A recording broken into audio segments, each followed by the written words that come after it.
Cardiología del Hospital Nacional Arzobispo.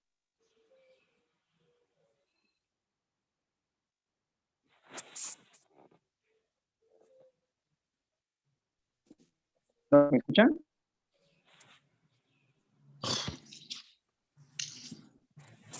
Doctor, ¿me escucha? Sí. Sí, Kenji. Dale, dale. Ahí, ya, perfecto. Hoy día tenemos el placer de contar con el doctor Renzo Céspedes, el cual nos va a hablar sobre el tema cirugía de catarata y retinopatía diabética. Doctor Renzo Céspedes, lo dejo a cargo de la ponencia. Muchas gracias. Un favor, permíteme compartir ese, Kenji. Ya, doc.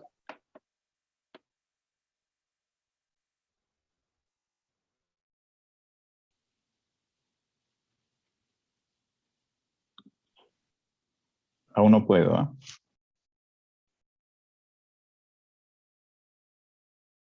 Ya, ahora sí. ¿Me confirma si se ve? Sí, sí se ve. Sí se ve. Ya.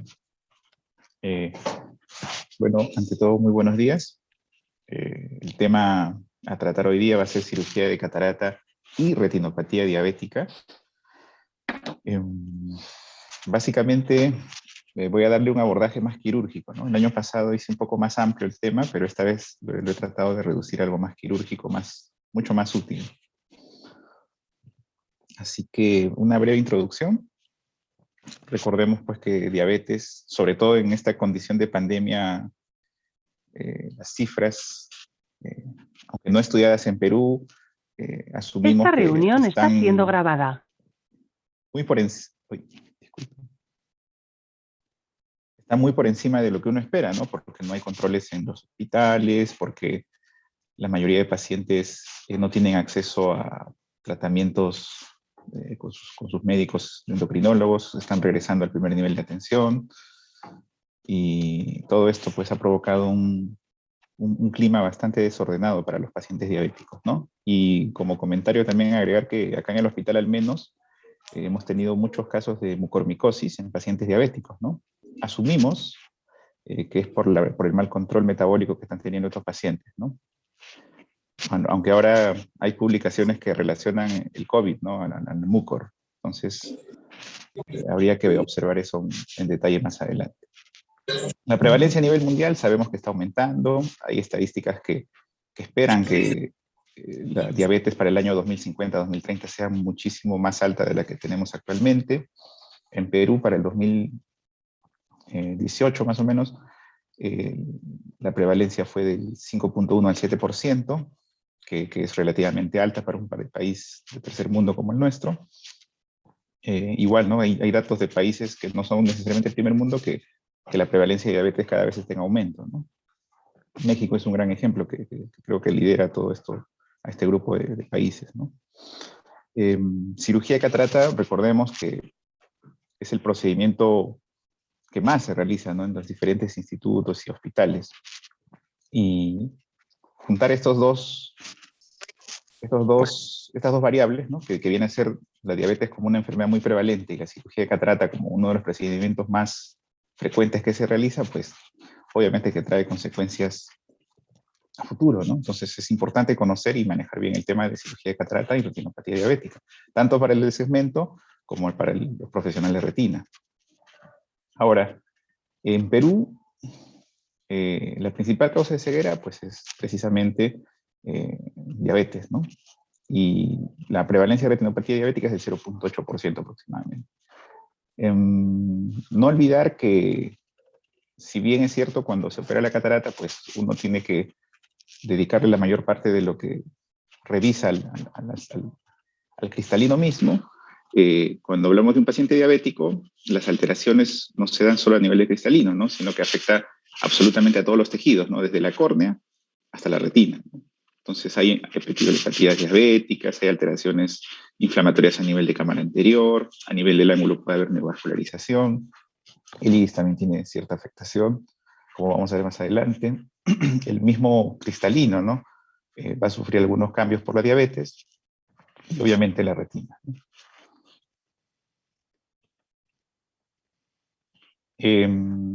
algunos datos importantes sobre el tema mismo de catarata en paciente diabético, que la principal causa de disminución es una de las principales causas, ¿no? Porque recuerden que el edema macular es la principal, pero la catarata es una de las principales causas de disminución de agudeza visual en esos pacientes. Así que cuando evalúen un paciente con diabetes, tengan en cuenta que a pesar de la edad, el paciente puede estar desarrollando catarata, ¿no? Porque otro de los puntos importantes es que los pacientes con diabetes desarrollan catarata a menos edad, ¿no? Y como pueden ver ahí en la diapositiva, tienen hasta 2 a 5 veces más probabilidades de desarrollar catarata, ¿no? Y 20% de todas las cirugías de catarata se realizan en pacientes diabéticos, ¿no? Esto es por la alta prevalencia. Así que, tanto en la parte hospitalaria como en la parte privada, siempre van a encontrarse con pacientes con diabetes, ¿no? Siempre, siempre, siempre. Entonces, el abordaje que se le da a estos pacientes con diabetes para una cirugía de catarata, pues, tiene que empezar desde el preoperatorio y entender lo que va a suceder en el intra y esperar una evolución en el postoperatorio, ¿no? Y tener un plan para cada una de esas etapas, ¿no?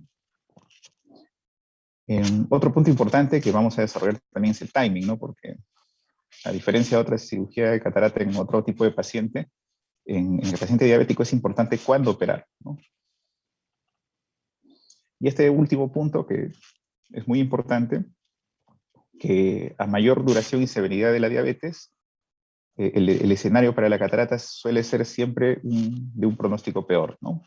En general para la retinopatía diabética y en general para el edema macular diabético, ¿no? Y ese punto también explica por qué es mejor operar a los pacientes mucho antes, ¿no? De que tengan pues, mayor duración y severidad de su diabetes.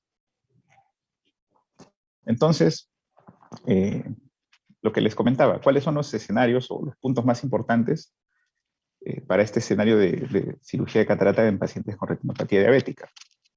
Entonces, he resumido en 4 puntos, ¿no? El timing para la cirugía de catarata, cuál es el timing más adecuado, qué consideraciones preoperatorias debemos tener en estos pacientes con retinopatía diabética, que vamos a operar de catarata, qué consideraciones intraoperatorias y qué consideraciones postoperatorias, ¿no? Entonces, creo que estos son los tiempos más importantes a tener en cuenta. Por ejemplo, cuando uno planea operar un paciente con catarata siendo diabético, pues tiene que tener en cuenta que cuando lo opera mucho más temprano, o sea, con cataratas no tan desarrolladas y en pacientes con retinopatías diabéticas de leves a moderadas, pues tiene mejores resultados visuales, ¿no?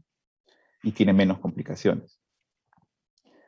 Ahora, otro punto importante, si retrasamos la cirugía, es muy importante que sepamos que los pacientes con diabetes pues, son menos fácilmente evaluables del polo posterior o de la retina, ¿no? Entonces, considerando la patología retiniana, estos pacientes pueden estar desarrollando una retinopatía diabética o progresando su retinopatía diabética, o pueden tener edema macular diabético ya de inicio, ¿no? Entonces, si se retrasa la cirugía, va a ser imposible, ¿no? Evaluar eso con el paciente, porque los pacientes con diabetes recuerden que tienen una progresión rápida de su catarata, ¿no?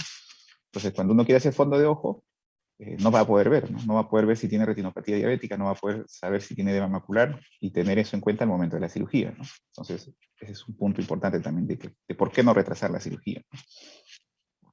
Ahora, si la cirugía se realiza antes de que la opacidad no permita la evaluación del polo posterior, es un punto importante, ¿no? Porque si operamos rápido, vamos a tener un acceso mucho más rápido y pronto para hacer el seguimiento, ¿no? De los pacientes con patología de fondo, ¿no? Porque recuerden que a pesar de ser un paciente diabético, aparte de retinopatía diabética, este paciente puede desarrollar cualquier otra patología de fondo, ¿no?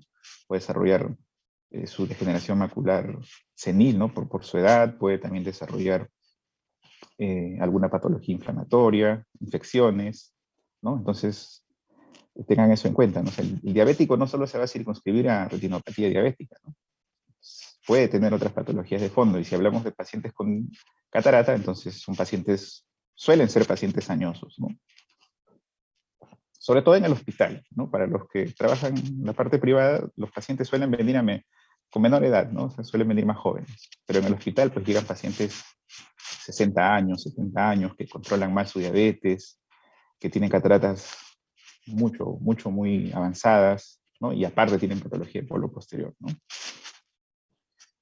Ahora, otro punto importante, que el edema macular diabético no contraindica la cirugía de catarata, ¿no? O sea, uno sí puede operar un paciente con edema macular diabético, ¿no? Aunque, lógicamente, que el pronóstico visual puede ser variable y si es que no toman las medidas antes de la operación, ¿no? Entonces, eso lo vamos a ver más adelante, ¿no? Porque uno puede optar por posponer, tampoco la cirugía de catarata no es una cirugía de urgencia, ¿no?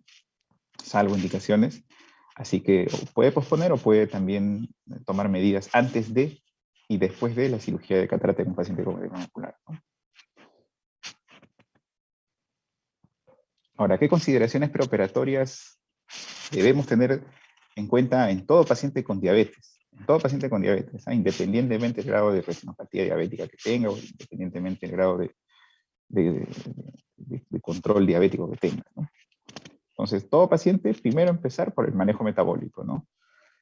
Esto, pues, desde que se hace refracción, ¿no? Tiene que tener un buen manejo metabólico, ¿no? Porque recuerden que hay otro grupo de pacientes que, siendo diabéticos, también buscan cirugía facorrefractiva, ¿no? Entonces, el manejo metabólico es sumamente importante desde empezar el cálculo del lente y desde empezar la refracción misma, ¿no?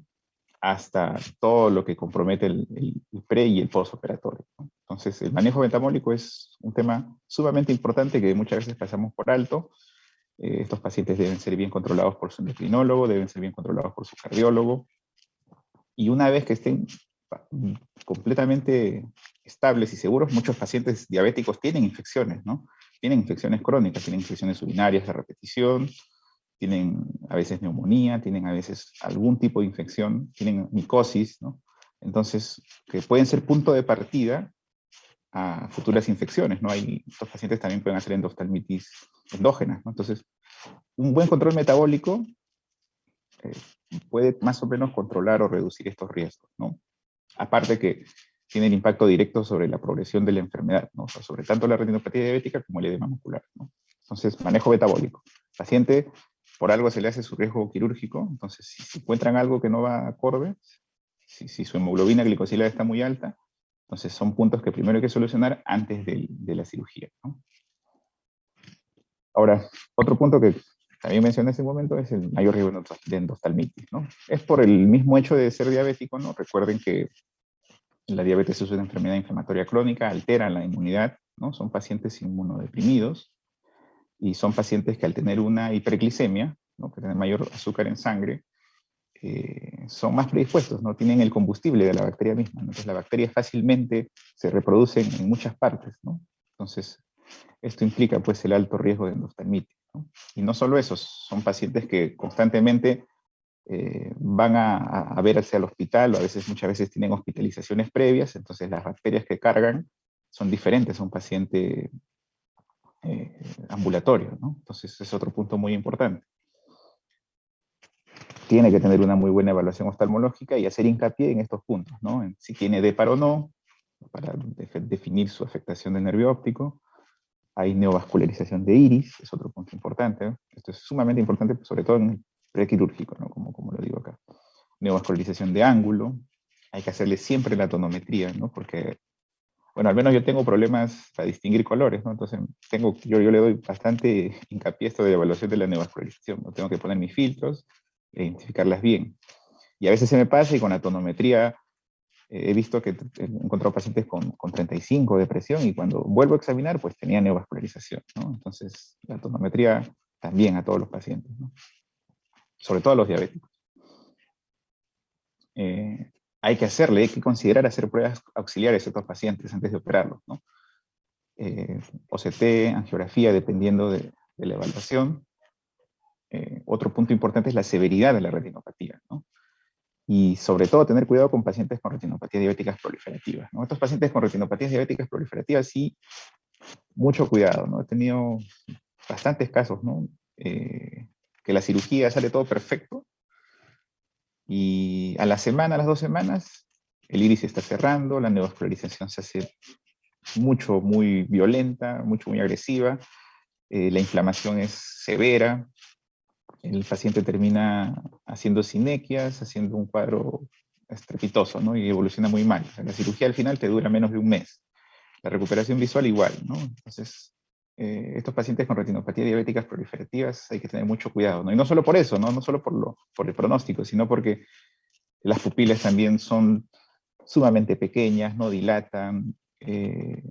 Si uno necesita usar retractores o necesita hacer maniobras durante la cirugía, porque va a ser una cirugía complicada, va a sangrar el paciente en el intraoperatorio, complica un poco más los pasos, alarga la cirugía. Si la cirugía se alarga en un paciente diabético, hay más pérdida de células endoteliales. Entonces esto de de los pacientes con retinopatía diabética proliferativa hay que tener bastante cuidado, ¿no?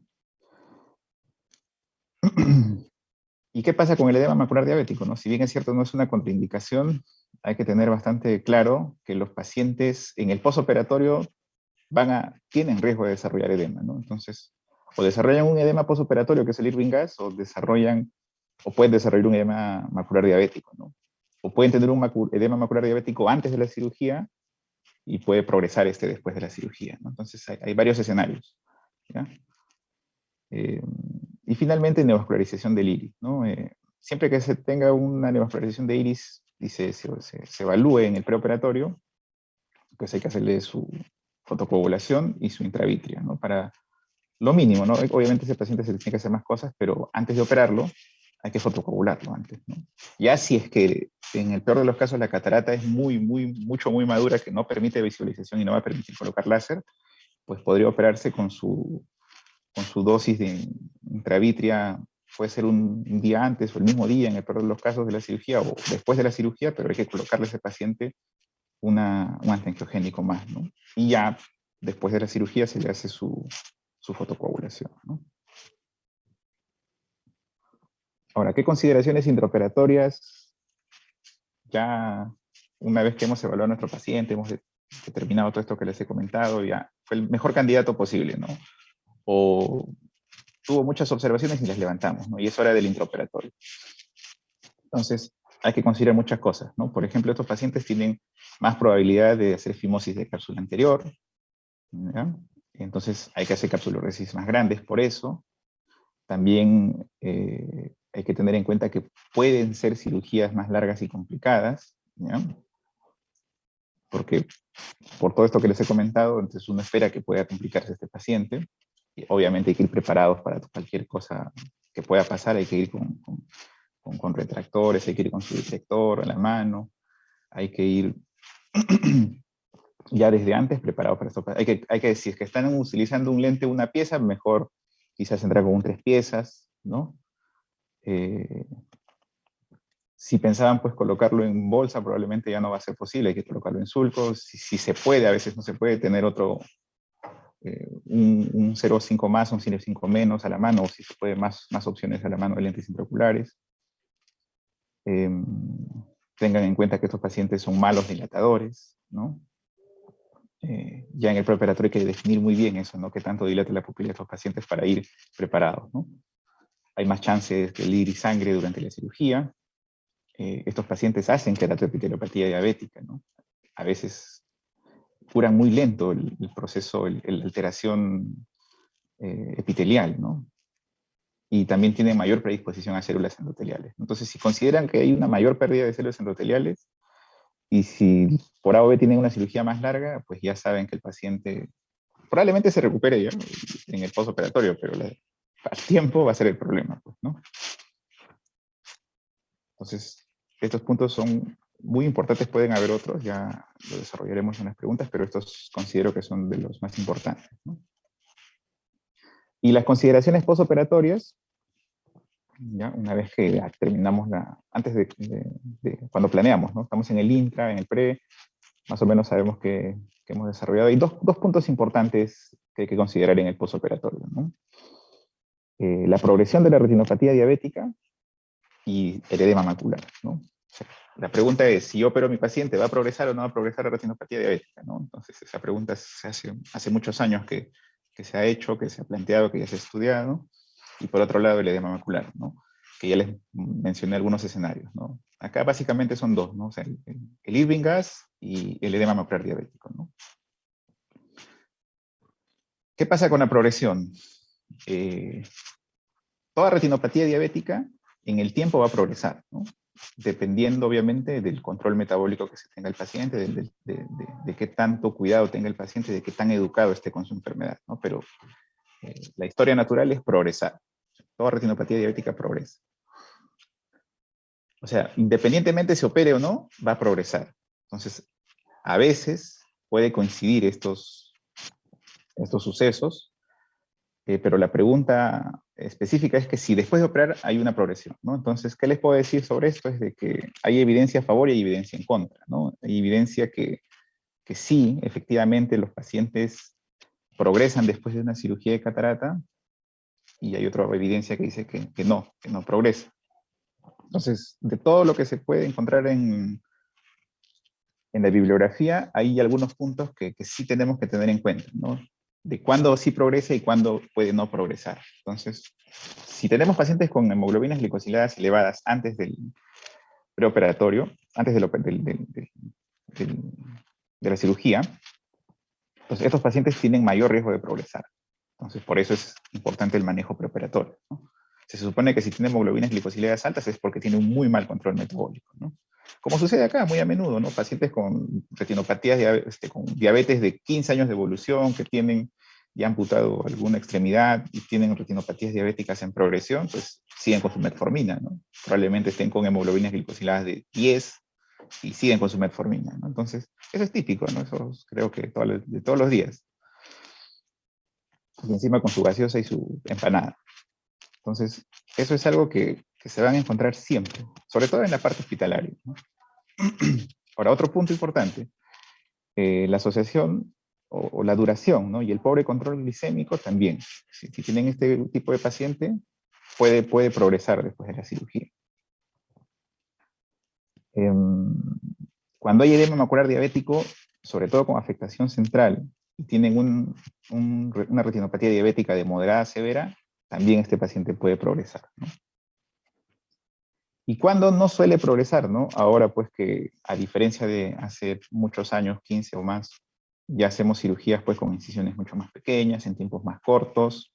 Por ejemplo, Infinity ya está saliendo, está entrando Centurión, se supone que es una máquina que maneja mejor la parte, esta parte de líquida, ¿no? de la cirugía, ¿no?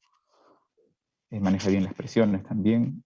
Hay menos eventos dependiendo de esto, de la cirugía. No siempre, o sea, a pesar de que existe esto de que toda la retinopatía diabética progresa, obviamente hay excepciones, ¿no? Entonces eso también hay que tener en cuenta. Y en algunos estudios han demostrado pues, que no hay progresión o hay menor progresión precisamente asociado a esto, ¿no? O sea, a menores tiempos, a mejores controles, ¿no? O independientemente de eso, también han demostrado que no hay progresión por el simple hecho de operar un paciente con retinopatía diabética y se someta a cirugía de catarata, ¿no? Obviamente, si uno revisa detalladamente cada uno de los estudios y ve la metodología que han utilizado, pues hay demasiadas variables que intervienen, ¿no? Desde el cirujano mismo, ¿no? Dado que la cirugía es operario dependiente, es difícil comparar, ¿no? Un cirujano que demore pues 5 minutos en su catarata y otro que pueda demorar 10 y uno que sea mucho más adiestrado, va a tener pues menos complicaciones que uno que no, ¿no? Por ejemplo, los residentes los R3 que están operando, que van a operar, lógicamente eso juega en contra, ¿no? Entonces, quizás ahí cuando lean un poco de la evidencia, chequenlos la metodología, ¿no? Porque a veces no se toman en cuenta algunas variables, ¿no? Y sobre edema macular, en el postoperatorio lo que les comentaba, ¿no? Que puede el edema macular ser edema macular diabético, y este edema macular diabético puede tener el paciente antes de la cirugía o puede suceder después de la cirugía, ¿no? Y el edema macular quístico, ¿no? Que es el Irving gas, que es el postoperatorio, ¿no? Entonces, esto es importante en el postoperatorio porque si de antemano entras a una cirugía con un paciente con edema macular diabético, ya digamos, en un ojo está bien, el otro ojo tiene edema macular diabético. Al final decides operar, ¿no? Primero un ojo, el que no tiene edema macular diabético, entonces ese paciente, después de la cirugía, pues terminará en un 20/20, ¿no? En el mejor de los casos. Pero cuando operas el ojo izquierdo, que tiene edema macular diabético, eh, el paciente después de la cirugía pues puede terminar en un 20-100, imagínense. El paciente va a notar la diferencia, ¿no? Entonces, este punto es muy importante porque, por un lado, altera el pronóstico visual del paciente, el edema macular diabético puede progresar después de la cirugía, ¿no? O puede desarrollarse después, ¿no? Imagínense que es una catarata, pues, que, que era tan opaca que no permitía la evaluación del polo posterior, y descubren que le tiene edema macular diabético después de la cirugía, ¿no? Al postoperatorio 1, imagínense que deciden hacerle porque todo le salió perfecta la cirugía, y una mejoró y el otro, pues no. Entonces, ese punto es muy importante, ¿no? Y otro punto también importante es que es muy difícil diferenciar el edema macular diabético del edema macular quístico, ¿no? Que el pseudofáquico, ¿no? Es muy difícil, ¿no? Porque en general, los edemas maculares quísticos son difíciles de diferenciarlos, ¿no? Eh, Más adelante tengo un cuadrito bastante interesante de cómo poder diferenciarlos, ¿no? Mediante OCT. No es 100% eficaz, ¿no? Pero ayuda. Entonces, el Irving gas, recuerden, ¿no? Que es un proceso que sucede a nivel posterior, ¿no? Que secundario a toda la inflamación anterior, ¿no? Hay un aumento de prostaglandinas en cámara anterior, secundarias a la manipulación y a la cirugía misma, o a la inflamación postquirúrgica, y esta termina, pues, haciendo una comunicación transvítrea, y el incremento de estas sustancias, sobre todo prostaglandinas, termina haciendo una disrupción de las membranas tanto hematoacuosa como hematorretiniana, y surge el edema macular quístico, ¿no? Entonces, esa es la fisiopatología del edema macular quístico, en el que el componente inflamatorio es dependiente de prostaglandinas y de la inflamación postquirúrgica, ¿ya? ¿Por qué hago esta aclaración? Porque si depende mucho de las prostaglandinas y de la inflamación postquirúrgica, el manejo es completamente diferente al del edema macular diabético, ¿no? Que si recordarán, pues la fisiopatología del edema macular diabético tiene muchas vías, es dependiente de la alteración de la barrera retiniana también, pero por inflamación crónica, y participan otros factores, ¿no? Hipoxia, participa el factor de crecimiento vascular, participa también algunas prostaglandinas o citocinas inflamatorias, participa, en fin, numerosos metabolitos, ¿no? Entonces el manejo que se le da es también diferente, ¿no? Entonces a los edemas maculares quísticos los solemos tratar con análogos los AINES, ¿no? Y quizás corticoides, y en algunos casos han intentado utilizar antiangiogénicos, pero el de cabeza pues son los AINES, y al contrario, ¿no? En el edema macular diabético es al revés, ¿no? Primera elección son los antiangiogénicos, y pueden utilizarse también corticoides y asociarse a AINES si es que sospechamos de un edema postquirúrgico, ¿no? Entonces tengan eso en cuenta, ¿no? Por eso es importante saber si es antes, después, saber si es edema macular diabético o es edema macular posoperatorio, ¿no? Porque imagínense, pues, están tratando un edema posoperatorio con Avastin, ¿no? Entonces no tiene mucho sentido. Van a ponerle 1, 2, 3, 4, 5, 6 dosis, ya que no responde, es un no respondedor, van a decir, ¿no? O sea, no, probablemente sea un edema macular quístico secundario a la cirugía, ¿no? Y necesitan agregarle ahí un AINE, ¿no? Entonces, el postquirúrgico, el Irving gas, es una de las principales causas de disminución de agudeza visual en el paciente posoperado. Sus incidencias van de 0,1 al 2-3%. Suele aparecer entre los 2 o 3 meses postquirúrgicos, ¿no? 5 o 6 semanas. Los pacientes diabéticos, sí. Es importante considerar que aumentan la probabilidad de desarrollar edema macular quístico, y también los edemas maculares diabéticos pueden progresar en el postquirúrgico. Ese dato es muy importante, ¿no? Y dependiendo de la severidad de la retinopatía diabética, también hay mayor probabilidad de desarrollar edema macular quístico, ¿no? Entonces, los pacientes con retinopatías diabéticas severas o retinopatías proliferativas tienen más posibilidades de desarrollar estos eventos, ¿no? Es por la carga inflamatoria que llevan los pacientes, ¿no? Se ha demostrado, ¿no? Que a mayor estadio de retinopatía diabética, pues cuando miden los metabolitos, las interleucinas inflamatorias a nivel vítreo de humor acuoso, conforme mayor progresión, hay mayor concentración de estas citocinas inflamatorias, ¿no? Hablo de la 1, la 6, el factor necrosis tumoral, todas las inflamatorias, ¿no? Y el factor de riesgo más importante en un paciente que vamos a operar de catarata para hacer Irving Gas es que tenga edema macular preexistente, ¿no? Si han tenido antecedentes, ¿no? No es que lo tengan en el momento de la cirugía, ¿no? Si ha tenido antes, ¿no? Si ese paciente, porque los pacientes diabéticos pues, vienen a consultas seguidamente, en la evaluación, por ejemplo, 6 meses atrás hizo edema macular, lo tratamos, fue bien y se opera después de esos 6 meses. Entonces ese paciente que tuvo edema macular diabético tiene mucho más chance de hacer un Irving Gas, ¿no? O que se reactive también su edema macular en el postoperatorio, ¿no? Entonces son esas dos posibilidades. Entonces tengan en cuenta eso, ¿no? Todo paciente que tiene retinopatía diabética en su hospital o donde trabajen, pues lo ideal es que lo vea también el de retina, ¿no? Para que haga estas observaciones, ¿no? Se tiene que hacer un manejo más multidisciplinario, ¿no? Que solamente el DC. Otro dato bastante interesante es cuáles son los factores de riesgo, ¿no? Para hacer este Irving Gas, ¿no? Como pueden ver acá en el cuadro, ¿no? Los que tienen el ORR mayor a 1, ¿no? Raza negra, por ejemplo, es asociado a una mayor probabilidad de Irving Gas. Obviamente, retinopatía diabética, como pueden ver ustedes, 13 veces más. Diabetes misma, o sea, un paciente con diabetes, independientemente tenga retinopatía o no, tiene también más chance de hacer edema macular quístico. Oclusiones venosas como antecedente, pacientes con uveitis, que hayan tenido edemas maculares postquirúrgicos en el ojo contralateral, también es otro dato bastante importante. Membranas eclerotinianas también aumenta la probabilidad de desarrollar edema postquirúrgico, agujeros maculares.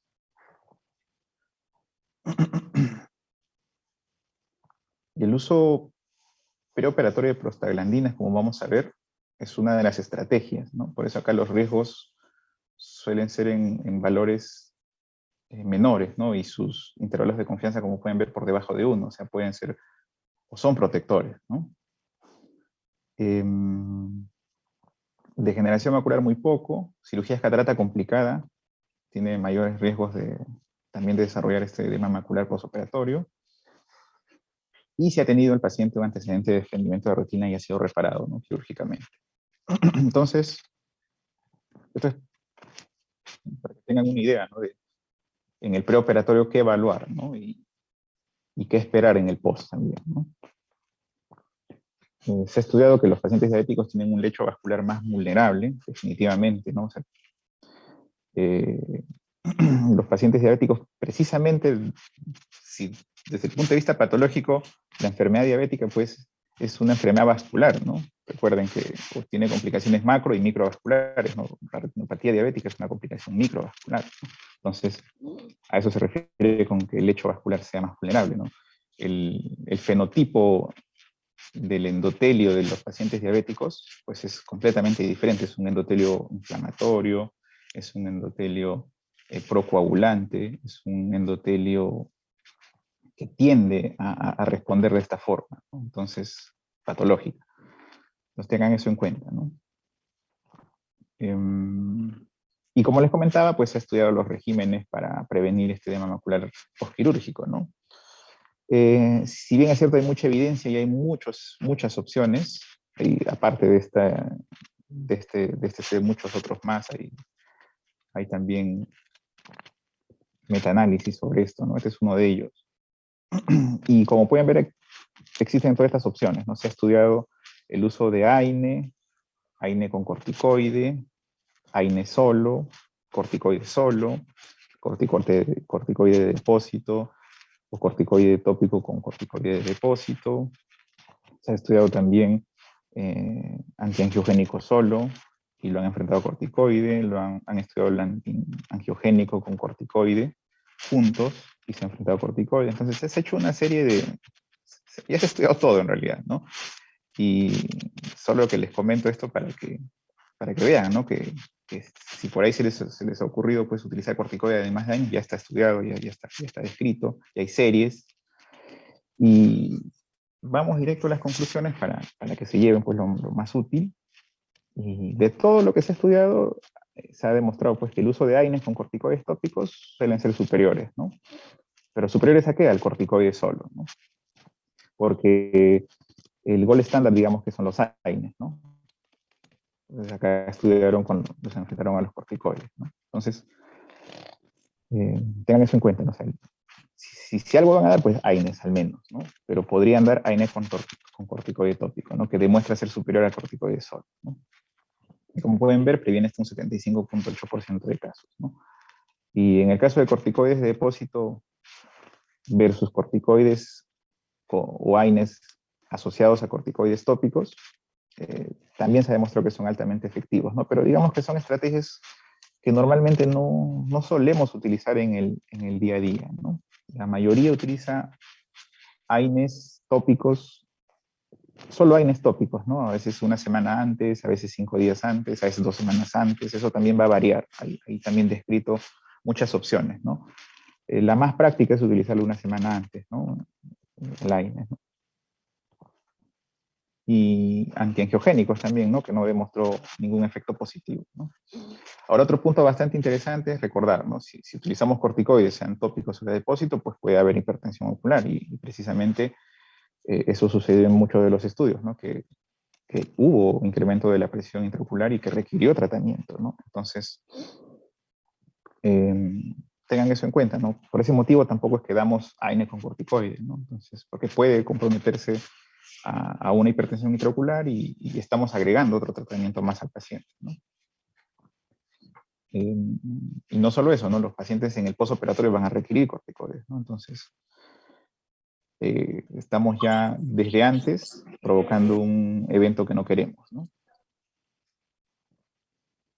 Y los pacientes que usaron antiangiogénico, pues no hubo ni respuesta con o sin edema macular diabético previo, ¿no? O sea, en ambos casos que escogieron pacientes con edemas maculares, en pacientes sin edema macular previo a la cirugía, en ninguno de estos casos el antiangiogénico demostró esta respuesta, ¿no? Eso, lo que les comentaba hasta ahí fue sobre el edema macular postquirúrgico, ¿no? Ahora vamos a hablar sobre el edema macular diabético, ¿no? Bueno, es uno del factor más importante para el edema macular quístico postoperatorio, ¿no? Si es que tuvo eso como antecedente y les comentaba. A diferencia, ¿no? Del edema macular quístico, este edema macular diabético en un paciente con diabéticos, en un paciente postoperado, tiene un curso natural más severo, ¿no? O sea, el edema macular diabético empeora más, ¿no? Y progresa más. Ese es un punto muy importante. Y hacer la diferencia entre un edema macular quístico y un edema macular diabético, pues, como les dije, es difícil, ¿no? Se ven, clínicamente son muy parecidos y tomográficamente también, ¿no? Ahorita hay unos detalles, ¿no? Por ejemplo, que el diabético, obviamente, tiene exudados duros, ¿no? Probablemente tenga, pues, su retinopatía de fondo también ya más florida, ¿no? Es un reto cuando este edema macular diabético sucede en retinopatías diabéticas iniciales, ¿no? O sea, recuerden que el edema macular diabético es una enfermedad que puede aparecer en cualquier estadio de la enfermedad, ¿no? De la retinopatía diabética. Y cuando sucede en etapas tempranas, en ese momento es difícil diferenciarlo del edema macular quístico, ¿no? Porque si tienen pues ya una retinopatía no proliferativa severa o proliferativa, pues ya van a encontrar todos los signos que encontramos en un paciente con retinopatía diabética, ¿no? Que no va a tener el paciente con edema macular quístico postoperatorio, imagínense que no fuera diabético, ¿no? El edema macular diabético, al mismo tiempo que se hace la cirugía de catarata, ahora sí me estoy refiriendo a una cirugía en el mismo momento que tiene edema macular diabético, se asocia a peor visión, ¿no? Al año de seguimiento. Esto sí es un punto, a pesar de que no contraindica, hay evidencia de que demuestra que sí hay peor visión, ¿no? Esto es definitivo, ¿no? Si lo enfrentamos a un paciente sin edema macular diabético, ¿no? Porque ya el edema macular mismo va a bajar visión, pues, ¿no? Y si sabemos que puede progresar, pues con mayor seguridad, ¿no? O sea, el comportamiento es distinto, ¿no? Entonces, también hay publicados algunos artículos, muchos artículos como sobre cómo diferenciar, ¿no?, el edema macular quístico del edema macular diabético, ¿no?, de forma clínica o de forma, en este caso, tomográfica, ¿no? Acá hay un pequeño cuadro bastante interesante de cómo diferenciar los edemas maculares quísticos en diferentes patologías, ¿no? Porque el edema macular quístico, pues lo tenemos en el postquirúrgico, en obstrucciones venosas, en diabéticos, en problemas traccionales, en retinitis pigmentosa, etcétera, ¿no? O sea, hay muchas presentaciones de edema macular quístico, ¿no? Cuando decimos edema macular quístico, hay que especificar por eso, ¿no? O sea, el edema macular quístico es la forma, cómo se presenta el edema, ¿no? Es cierto que muchos de segmento, al decir edema macular quístico, pueden referirse al postquirúrgico, pero es mejor decir que es postquirúrgico, no especificarlo, ¿no?, al momento de mencionar el edema macular quístico, ¿no? Entonces, en un paciente diabético, ¿qué es lo típico? Como pueden ver, que el engrosamiento suele ser focal, ¿no? A diferencia de los demás, ¿no? Que justo que comprometen casi todo el centro, ¿no? En el diabético es un engrosamiento focal, suele ser parafoveal, y esto es lo más importante, ¿no?, que tiene fosis hiperreflectivas, ¿no? Tiene exudados duros, se van a ver en la tomografía, y también microneurismas, ¿no? Eso es, creo que, lo más importante cuando evalúen una tomografía de un paciente con edema macular diabético, con edema macular quístico. Buscar los exudados, buscar las fosetas estas hiperreflectivas, ¿no?, que van a ser típicamente encontradas en los pacientes con edema macular diabético, ¿no? Y si ven los microneurismas, pues, con mucha más seguridad, ¿no?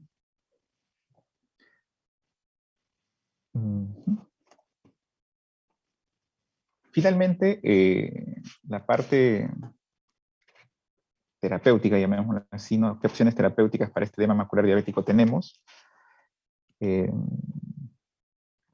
Pues sabemos que sigue existiendo la opción de fotocoagulación láser, ojo, se sigue utilizando, y en un paciente diabético lo vamos a utilizar tanto en la panfotocoagulación como otra opción podría ser la fotocoagulación macular, ¿no? Recuerden que sigue siendo una opción en aquellos pacientes que no podemos administrarles antiangiogénico, no están en condiciones de administrarse, ¿no? Porque no siempre el antiangiogénico se administra a todos.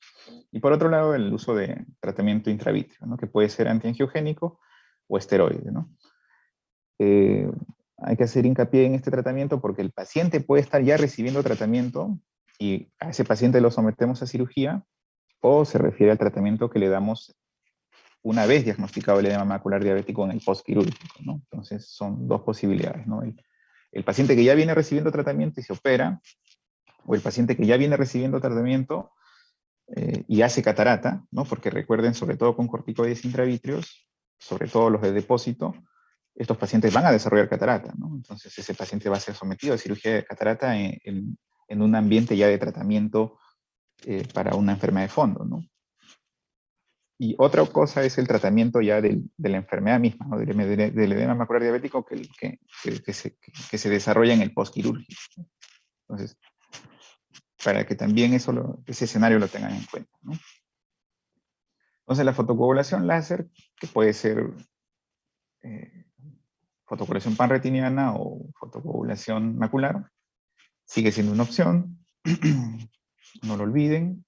Hay pacientes pues con mucha enfermedad cardiovascular que tiene antecedentes de IMAS, antecedentes de ataques isquémicos a nivel cerebral, etcétera, ¿no? Estos pacientes que tienen mayor riesgo de muerte cardiovascular no son los mejores candidatos para recibir antiangiogénicos, ¿no? Entonces, en esos pacientes, a veces hay que optar por el láser macular, ¿ya? Y si son pues, pacientes con retinopatías diabéticas proliferativas, o no proliferativas severas, que sabemos que no van a acceder a otro tipo de tratamiento, también el láser se coloca, pero de forma ya en una fotocoagulación panretiniana, ¿no? Bueno, las estrategias son totalmente diferentes. El macular es mucho más pequeño, con menor duración y menor extensión, y en la fotocoagulación ustedes ya conocen, ¿no?, la fotocoagulación. Ahora, ¿qué pasa cuando tenemos pacientes que ya vienen recibiendo antiangiogénicos y hacen catarata, ¿no? Entonces, porque esta es una pregunta tanto para el que hace retina como para el que hace segmento, ¿no? O sea, es un paciente que ya está recibiendo tratamiento y se hicieron también muchos estudios y publicaciones para saber si el uso de los antiangiogénicos provoca catarata, ¿no? O si es la inyección intravítrea la que puede provocar catarata, ¿no? Entonces, pues ya se estudió esto, ¿no? Tanto para ranibizumab, Eylea, bevacizumab, ¿no? Que realmente el utilizar en los brazos de seguimiento que hubo de muchos estudios, acá les estoy presentando el RISE y RIDE, que son los más importantes para ranibizumab, demostró, ¿no? Que cuando el paciente desarrolla catarata y postoperatorio, los pacientes tienen recuperaciones visuales bastante altas y comparables a los pacientes que no desarrollaron catarata, ¿no? Sobre todo entre los 2-3 meses postoperatorios, ¿no? Y tampoco el hecho de colocar las inyecciones se asoció directamente con la formación de catarata, ¿no? Entonces, por un lado en el desarrollo y por otro en el pronóstico visual final, la colocación de antiangiogénicos, en este caso ranibizumab o la inyección misma, no altera la historia natural, ¿no? Y con los esteroides, igual, ¿no? Entonces, acá, por ejemplo, de dos estudios grandes, de los Urdex y de la fluocinolona, que es el Iluvien, se ha demostrado también pues, que los pacientes que hacen catarata y que son sometidos a catarata y a los que se les ha colocado el implante de dexametasona, disminuyen sus agudezas visuales una vez desarrollada la catarata, como pueden ver acá en el cuadro que está hacia abajo, en las barras, pero después de hacer catarata, los estudios pues, son comparables, ¿no? O sea, la recuperación visual es comparable, ¿no? Aquellos que recibieron, acá comparan en oscuro los que recibieron el implante de 0,7 y los que recibieron el de 0,35, ¿no? Obviamente son mayores al control, porque este control no está recibiendo pues, el implante de dexametasona, ¿no? O sea, las letras ganadas son secundarias al implante de dexametasona, pero lo importante es ver acá cómo es que revierte, ¿no? Esta pérdida por catarata en el postoperatorio, ¿no? Se revierte y es comparable a la línea de base, ¿no? O sea, antes de tener la catarata, ¿no? Entonces, al final los pacientes ganan más visión porque la patología de fondo está siendo manejada por el implante y obviamente se soluciona el problema de la catarata, ¿no? Entonces, este es para dexametasona, una curva muy similar para los pacientes que reciben Iluvien. En el tiempo son pacientes que están con el Iluvien, hacen catarata, cae la agudeza visual y en el postoperatorio vean cómo revierte, ¿no? En el tiempo. Se ha estudiado pues, para catarata, porque también ellos se estudiaron para la hipertensión intraocular. Y los pacientes que reciben tratamiento ya del edema macular, pero que se forma después de la cirugía, ¿no? Entonces, es el tratamiento que se da sabiendo que el paciente tiene retinopatía diabética y lo están operando de catarata, entonces muchas veces utilizamos al momento de la cirugía, ¿no? El antiangiogénico, ¿no? Entonces, de todos estos que se ha estudiado, el bevacizumab es uno de los más estudiados. Se refiere a los pacientes que en el intraoperatorio se les pone pues, su Avastin también terminando la cirugía, y más o menos estos pacientes, cuando se comparó a los que no reciben, pues obviamente sí se llegó a los resultados de tener mejor control del edema macular, mejores resultados postoperatorios de la cirugía de catarata y menos complicaciones, ¿no? Entonces, sí solemos utilizar y es recomendado utilizar su dosis de antiangiogénico en pacientes pues, que tienen edemas maculares en el momento de la cirugía o son pacientes con retinopatías diabéticas proliferativas al momento de la cirugía, ¿no? Y sobre esteroides, ¿no? También pues utilizo esteroides terminando en el postquirúrgico y los resultados son similares, pero tengan en cuenta que se prefieren de segunda línea, ¿no? Los esteroides. Siguen siendo un tratamiento de segunda línea, ¿no? Aunque actualmente hay estudios que buscan utilizarlos en primera línea en episodios específicos de pacientes con edema macular diabético, en general, los corticoides siguen siendo un tratamiento de segunda línea respecto a los antiangiogénicos, ¿no?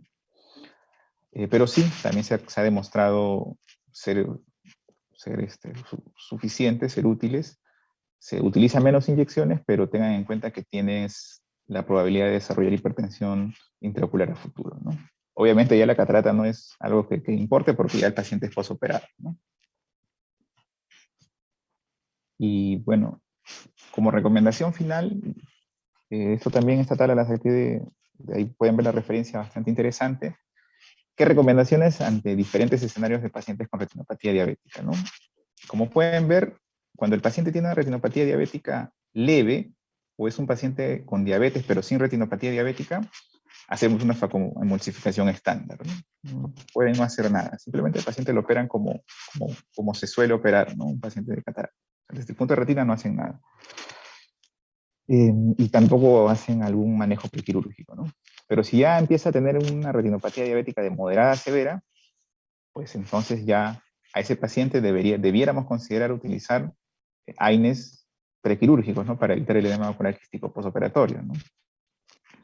Y si ese paciente tuviera una retinopatía diabética de leve a severa, pero además edema macular diabético, entonces ya a este paciente hay que considerar el uso de antiangiogénicos para tratar el edema macular diabético, que se debe pues considerar en el perioperatorio, o sea, en el mismo intra o antes o justo antes de la cirugía o posoperatorio, y también esteroides preoperatorios, ¿no? Y también quizás posoperatorios, ¿no? Porque por todo lo que les he comentado, ¿no? Que estos pacientes hacen no solo empeoramiento del edema macular, sino también pueden desarrollar progresión o pueden asociarse a edema postquirúrgico, ¿no? Y si el paciente tiene retinopatía diabética proliferativa, independientemente tenga edema macular diabético o no, a este paciente hay que considerarle uso de antiangiogénicos, fotocoagulación panretiniana, ¿no? También ya pueden considerar utilizar, dependiendo, ¿no?, de la retinopatía diabética proliferativa, una combinada, ¿no? Porque puede que el paciente tenga hemovitrio, ¿no? Puede que tenga hemovitrio, entonces puede ser con indicación de hacer una combinada. Puede que tenga edema macular, perdón, tenga una membrana epirretiniana, entonces también puede que sea necesario hacer una combinada por eso, ¿no? O puede tener algún desprendimiento traccional, ¿ya? Entonces, con los pacientes con retinopatía diabética proliferativa hay que considerar todo esto, ¿no? Y como les comentaba, estos pacientes hay que monitorearlos pues muy de cerca, ¿no? Muy, muy de cerca, los que tienen retinopatía diabética proliferativa. Y ya para concluir, todo paciente con diabetes que va a ser sometido a cirugía de catarata tiene que tener un abordaje íntegro, multidisciplinario. Todos los cambios que estamos comentando no hay que circunscribirlo solo a la retina. El paciente diabético pues, puede tener afectación completa de todos los tejidos del ojo.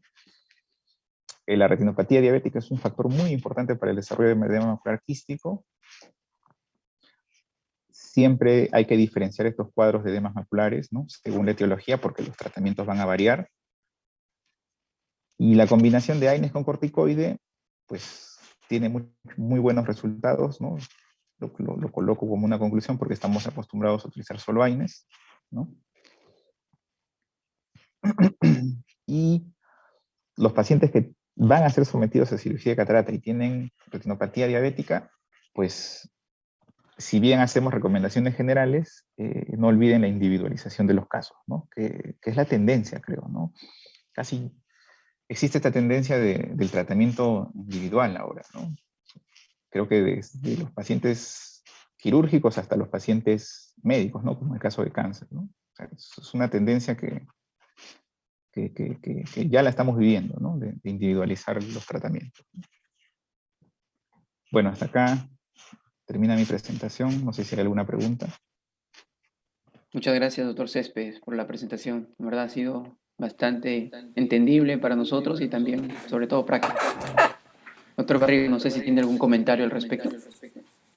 No, ha sido una clase muy, muy completa. Te felicito, Renzo. Eh, yo siempre me he quedado con impresión de que toda la evidencia que hay con respecto a catarata y retinopatía diabética se resume a dos conceptos, ¿no? Todas las cataratas de los diabéticos se deben operar porque es una causa de ceguera inminente, y creo que aquí habría que aclarar que en realidad en nuestro país la ceguera por catarata es mucho más frecuente que la ceguera por retinopatía diabética. Eh, eh, y cuando un diabético tiene además catarata, pues su riesgo de ceguera es mucho más alto. Todas las cataratas se deben operar. Y el otro término, y que lo dijo finalmente a Renzo, es que cuando tengan un paciente diabético con catarata, hay que individualizarle su tratamiento, hay que examinarlo muy bien. No ha sido infrecuente para nosotros, por ejemplo, atender pacientes con cataratas muy densas en el ojo que se tenía que operar, que no nos permitía ver la retinopatía, y en esos casos pues hay que recurrir al otro ojo si es que no tiene catarata, para tener una idea aproximada de cómo está el ojo que se va a operar, y operar con lo que se llama expectación armada, ¿no? Prepararse a lo que se viene, porque si no logramos ver la retina, pero vamos a sacar la catarata porque hay que sacarla, lo que se viene después es un manejo, yo diría que multidisciplinario, que va a estar entre el especialista de segmento anterior y el retinólogo, y a veces hasta el uveólogo, ¿no? Porque una catarata desencadena un cuadro inflamatorio generalmente más severo que el que se ve en una catarata operada en un paciente normal. Es mi impresión, cuando uno tenga entonces un paciente diabético con catarata, la convicción es que hay que sacar la catarata, pero a ese paciente hay que estudiarlo bien y asegurarse de lo que va a ocurrir después de la operación. Em, Creo que los protocolos en estos casos no se ajustan a todos los pacientes. Cada paciente va a ser diferente. Por eso aplicar guías clínicas para el manejo de estos pacientes a veces es un poco complicado, porque no hay forma de encasillar a nuestro paciente en lo que dice la guía. Y ahí sí te pediría un comentario al respecto, Renzo. Tú sabes que muchos de de los estudios clínicos que se han hecho, los ensayos, los grandes ensayos, no tienen pues pacientes con los perfiles que tenemos nosotros, ¿no? Entonces, muchas veces esas conclusiones no se ajustan a la vida real, ¿no? Y eso hay que tenerlo en cuenta justamente, ¿no? ¿Qué comentario podrías decir al respecto, Renzo? ¿Qué te parece eso? Sí, sí, coincido, doctor. Lo que les puedo decir a los residentes, ¿no? Que es el objetivo de la charla, es que hay que tener lectura crítica, ¿no? Eh, Cada vez que lean un artículo, desde que sea original, un RCT o una guía de práctica clínica, hay que ver la metodología, ¿no? Mm. Y se van a dar cuenta lo que dice el Otto Barriga, ¿no? Si se han detenido y le ha dado el tiempo de ver la metodología, van a darse cuenta de que muchos de los estudios tienen poblaciones no comparables, ¿no? Pero por eso mismo, en el que se hace el estudio, no pueden generalizar, ¿no? Si, por ejemplo, en un país de primer mundo se hicieron cirugías de catarata en pacientes entre 40 y 50 años, si bien el resultado se generaliza para ese tipo de pacientes, si nosotros manejamos pacientes de 60 o 70 con otras patologías de fondo, pues se trata pues de una población completamente distinta, ¿no? Entonces, para el estudio o para los estudios clínicos hay que tener eso muy en cuenta, ¿no? Lectura Claro. crítica y no solo dejarse llevar por los resultados, ¿no? Porque los resultados, creo que cuando uno lee un artículo, ahora hablo de actualmente, pues creo que se van directo a los resultados y conclusiones, ¿no? Mm. La metodología, ¿no? Ahora, la perspectiva de un especialista en segmento anterior suele a veces diferir un poco de lo que piensa el retinólogo, pero Con nosotros está el doctor Terán, que tiene mucha experiencia operando cataratas en pacientes diabéticos. Memo, ¿tú qué podrías decirnos sobre tu experiencia operando cataratas en pacientes diabéticos? ¿Ajustas más o menos lo mismo que ha dicho Renzo o tienes alguna particularidad en el manejo de tus pacientes? No, no, no.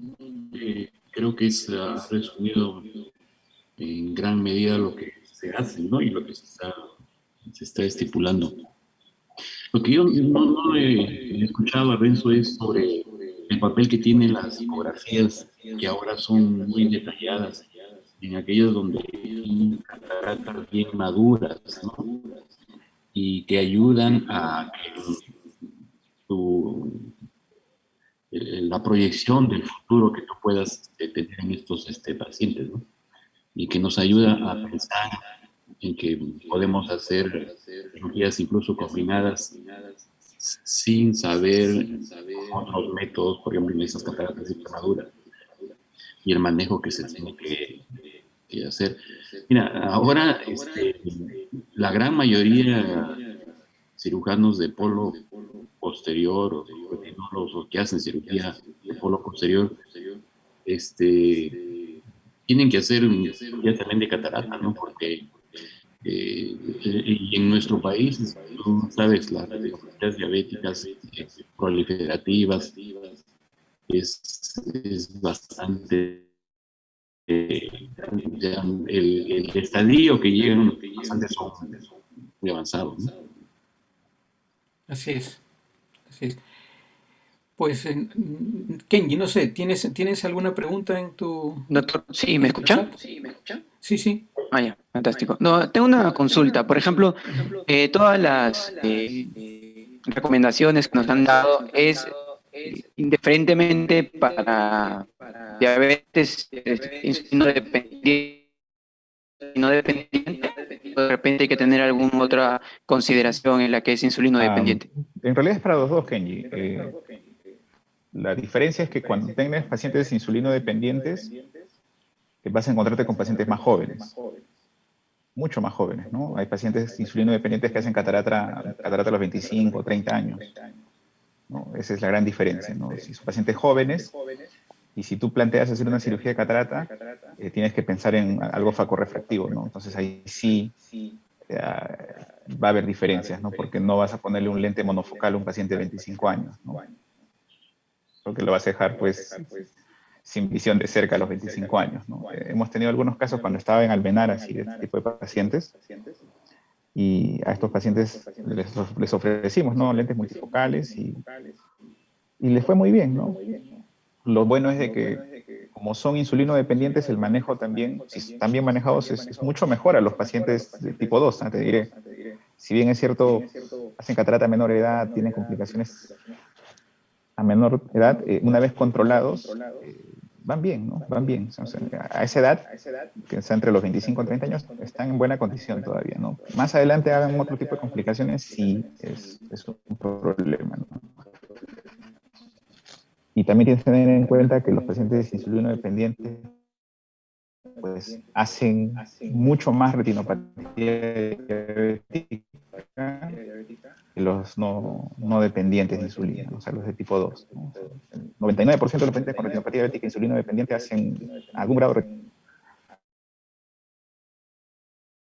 si son jóvenes, ten en cuenta que los vas a dejar presbitas y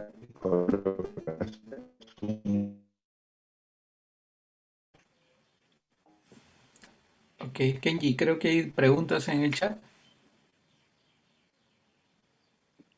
Tu micrófono está apagado. Kenji,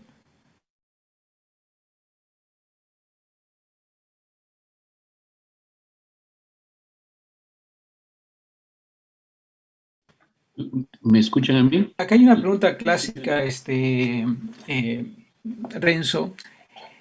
Pregunta la doctora Nidia Quispe. ¿Hay valores de glucosa o de hemoglobina glicosiladas ideales para eh, el preoperatorio de una cirugía de catarata?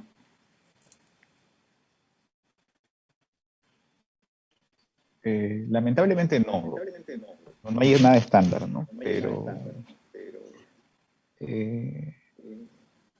Recuerden que pues la hemoglobina glicosilada hay que pues tener valores por debajo de los 7 al menos, ¿no? Para considerar al paciente estable.